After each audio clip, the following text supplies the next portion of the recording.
ہم امتحان دیتے ہیں، زندگی میں مقاصد کا تعین کرتے ہیں اور کچھ بننا چاہتے ہیں اور بن نہیں پاتے، یا سوچتے رہتے ہیں کیسے بنیں گے، کیا کچھ کیا جائے، یا کوئی چیز اچیو کیوں نہیں ہوئی، رزلٹ اچھا نہیں نکلا۔ تو میں نے آج اس پر غور کیا تو میں نے دیکھا کہ انسان کو وہ چیز ملتی ہے جس کے لیے اس میں صلاحیت پیدا ہوتی ہے، صلاحیت پیدا ہونے سے پہلے اس کو نہیں ملتی۔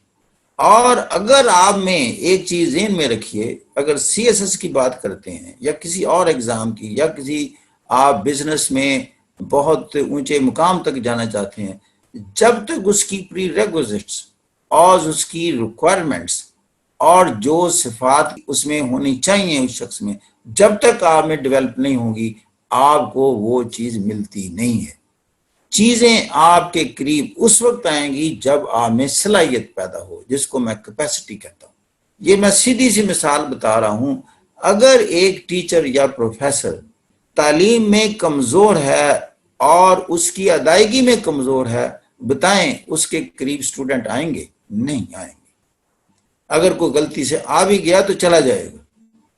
تو گویا کہ اگر آپ اچھا ٹیچر ہی بننا چاہتے ہیں تو پہلے تو اپنے علم میں اضافہ کریں، پھر علم کو لوگوں تک جو پہنچانے کی صلاحیت ہے، جس کو ٹریننگ ٹیکنیک اور ٹیچنگ ٹیکنیک کہتے ہیں، اس سے واقف ہوں، تاکہ جو پارٹ آف یور میموری ہے، جو آپ کی اکیڈیمک ریپوزیٹری ہے، وہ آپ کے سننے والوں کی اکیڈیمک ریپوزیٹری بن سکے۔ جو تبدیلی آپ چاہتے ہیں، پھر تبدیلی آئے، لوگ آپ کے قریب آئیں گے، لوگ آپ کو سنیں گے، فالو کریں گے۔ تو بنیادی چیز کیا ہوئی؟ اپنی تربیت کرنا، اپنی کیپیسٹی کو ڈیولپ کرنا، اپنے نالج کو انہانس کرنا، یہی سی ایس ایس ہے۔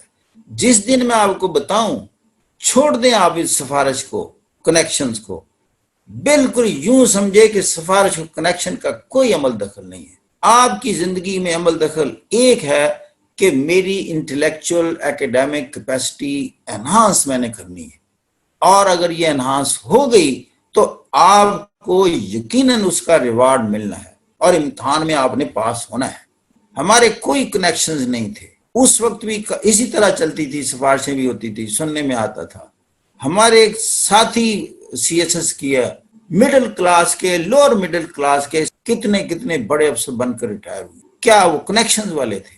لیکن ان کے علم کی سطح یہاں پہنچ گئی تھی کہ یہ سسٹم مجبور ہو گیا ان کو پک اپ کرنے میں۔ آپ کسی بھی سی ایس ایس آفیسر سے بات کر کے دیکھ لیں، آپ کبھی یہ نہیں کہہ سکتے اس کو کوئی سمجھ نہیں تھی، نہ یہ صحیح طریقے سے بات کر سکتا ہے، نہ سمجھ سکتا ہے، نہ اس کو انگریزی آتی، نہ اردو آتی ہے، نہ اس کو مینجمنٹ آتی ہے، نہ اس کو دنیا میں رہنا آتا ہے، یہ پتہ نہیں نالائق کہاں سے آ گیا۔ اس لیے کہ اس کے پروسیسز، اس کے مراحل اتنے زیادہ ہیں کہ آپ میں اگر کوئی ڈیفیشنسی ہوئی تو یہاں بلاک ہو جائیں گے، یہاں بلاک ہو جائیں گے، یہاں بلاک ہو جائیں گے، یہاں بلاک ہو جائیں گے۔ یہ سیونگ ہوتی ہے، چھننی کہتے ہیں، چھننی میں سے چھانتے ہیں آپ کو۔ دیکھیں انگلش کمپوزیشن اینڈ پریسی کا پیپر ہے نا، ایک انگلش ایسے کا کیوں ڈال دیا؟ اب اندازہ کرو، آپ کی صلاحیتیں جانچنے کے انداز دیکھو، اس میں بھی کمپوزیشن کا پارٹ ہے کہ ایک لائن ہوتی ہے یا ورڈ ہوتا ہے کہ جو آپ اس پر 35 منٹس میں لکھیں، پھر ایک پیراگراف ہے، اس میں سے کویسچن کیے جاتے ہیں کہ جناب جواب وہاں سے نکالیں۔ یہ کچھ ایڈیم ہے جی، آپ دیکھیں اس کو سمجھتے ہیں، اس کو سنٹینسز میں استعمال کریں۔ یا ایک پیراگراف ہے، اس کا پریسی بنا کے دکھائیں، کیا اس کا مفہوم کو سمجھتے ہیں، آپ کی کمپریہنشن جج کر رہے ہیں۔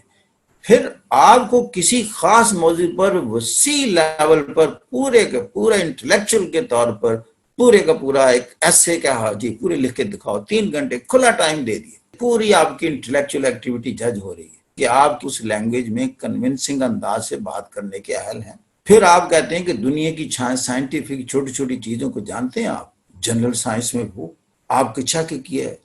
پھر آپ مسلمان ہیں اور عالم اسلام ایک بہت بڑا فیکٹر ہے دنیا کا، کیا اس کے بیسکس کو صحیح پرسپیکٹو میں سمجھتے ہیں؟ پھر پاکستان جہاں آپ پیدا ہوئے، جس ملک میں آپ نے سرو کرنا ہے، اس کی ہسٹری کو جانتے ہیں، یہ تخلیق کیسے ہوا، یہ ابتدا میں کیسے چلا، کن مسائل سے گزرا، اور اس نے مسائل کو اوورکم کیسے کیا، اور اس وقت کن مسائل میں ہیں اور ان کے مسائل کا حل کیا ہے۔ پھر یہ نہیں یہی بات روکی، پھر آپ کو ایک اور جگہ ٹیسٹ کیا کہ ساری دنیا کے ایشوز کیا ہیں، سوشل، اکنامک، پولیٹیکل، ان پر آپ کی رائے کیا ہے؟ اور دنیا میں اتنے الائنسز بنے ہوئے ہیں بے شمار، کیا تم ان الائنسز کی بیک گراؤنڈ کو سمجھتے ہو؟ یہ کیوں بنتے ہیں؟ کچھ کامیاب ہوئے، کچھ ناکام ہوئے، کیا اس کی وجہ کو سمجھتے ہیں؟ پھر یہ دشمنیاں اور دوستیاں، اس کے پیچھے کیا چیز ہوتی ہے؟ دنیا میں جنگیں کیوں ہوئی ہیں؟ اور اگر جنگ رکتی ہے کسی معاہدے کے تحت اور پھر ایک اور جنگ میں تبدیل ہوتی ہے، تو کیا معاہدے غلط تھے؟ معاہدوں میں کیا غلطی ہوتی ہے کہ جو دوسری جنگ کی فاؤنڈیشن لے ڈاؤن کر دیتی ہے؟ میں فرسٹ ورلڈ وار کی بعد ہونے والے معاہدے کی سیوریج اور ورسیز ٹریٹی کے حوالے سے بات کر رہا ہوں کہ that sowed the seed of the Second World War on the very first day. اب یہ آپ کی چیزیں چیک ہونی ہیں۔ دیکھیں، کتابیں بھری پڑی ہیں نالج سے، بیٹا بات ایک جگہ رکتی ہے، آپ کی انالیٹیکل ایبیلٹی کیا ہے، آپ بات کو انڈرسٹینڈ کیسے کرتے ہیں، ایکسپریس کیسے کرتے ہیں بیفور دا انٹرویو کمیٹی۔ وہ ایک سیکنڈ میں جج کر لے گی ہی اور شی از دا مین اور دا گرل۔ نقطہ تو یہ تھا، آپ وہ بنیں گے، ضرور بنیں گے جس کی آپ میں صلاحیت پیدا ہو جائے۔ فوکس کس بات پر ہے؟ صلاحیت پیدا کرنے پر رکھیں۔ یہ جو دنیا کا معمول ہے نا تھرڈ ورلڈ کا، کہ کنیکشنز، نیٹ ورکنگ، تعلقات، influence, put a big cross on all these things. اپنے نالج اور وزڈم کی ایبیلٹی کو اوپر لے کر جائیں اور مجھے بتائیں، یہ تین بندے آپ کی ایکڈامک ڈومین کو نہیں چھوڑ رہے ابھی تک۔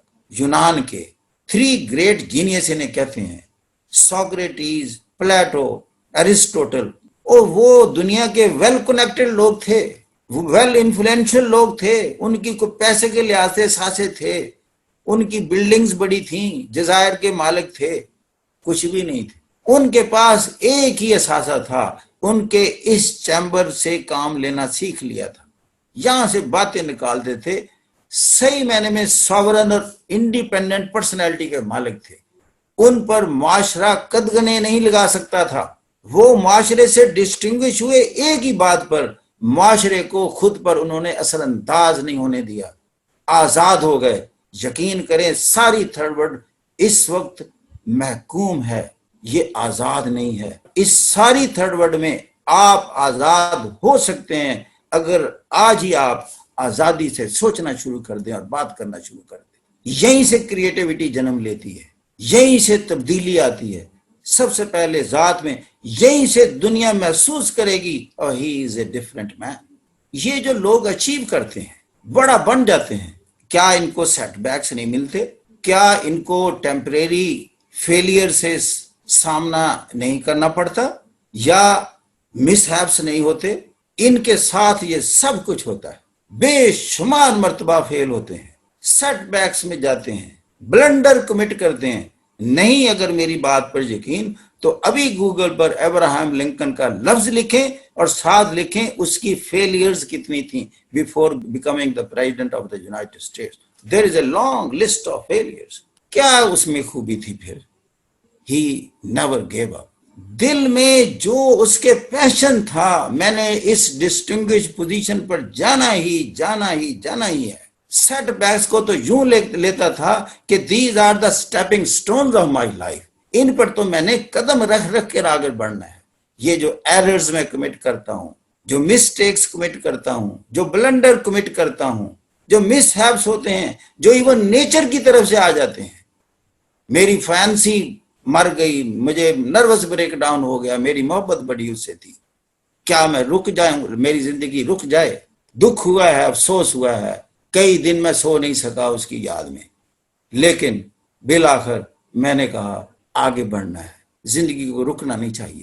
وہ اللہ نے ایسے ہی چاہا تھا، اس کی اتنی زندگی تھی، گویا کہ مجھ کا ایک ٹیسٹ تھا کہ آپ کی زندگی میں آپ کے انتہائی عزیز ممکن آپ کے ساتھ نہ رہیں، but you have to tolerate that, you have to extend fortitude and patience for that. But keep on moving. Ultimately, you will touch that highest slot of the United States. And he touched that. He became president of the United States. پھر بات یہی نہیں رکی. He was a man of ideology. انہوں نے کہا civil war start ہوئی، کیا یونائٹڈ اسٹیٹ کو تقسیم ہونے دیں؟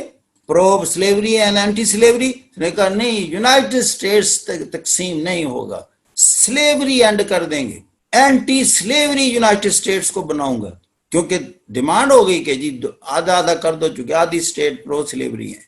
نو، یو سی، یہ ہے having one's own convictions, man of convictions.